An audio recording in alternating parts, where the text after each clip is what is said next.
ದೇವನಹಳ್ಳಿಯ toll plaza ಬಳಿ ಶುಕ್ರವಾರ ಮುಂಜಾನೆ ಸ್ಲೀಪರ್ ಕೋಚ್ ಬಸ್ ಅಪಘಾತ ಸಂಭವಿಸಿದ್ದು, ಅದರ ಭೀಕರ ದೃಶ್ಯಗಳು ಟೋಲ್ನ ಸಿಸಿ ಕ್ಯಾಮೆರಾದಲ್ಲಿ ಸೆರೆಯಾಗಿವೆ.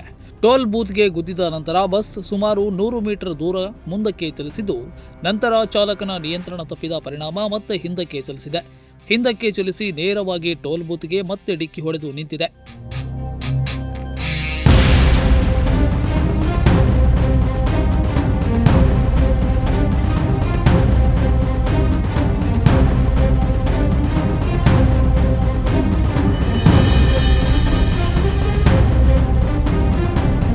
ಈ ವೇಳೆ ಪಲ್ಟಿಯಾಗುವುದರಲ್ಲಿದ್ದ ಬಸ್ ಕೂದಲೆಳೆಯ ಅಂತರದಲ್ಲಿ ಪಾರಾಗಿದೆ. ಇದರಿಂದಾಗಿ ದೊಡ್ಡ ಅನಾಹುತ ತಪ್ಪಿದಂತಾಗಿದೆ.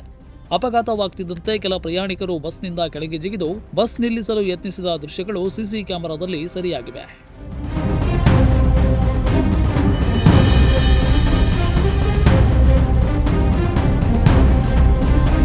Nudisiri news desk, Honnavar.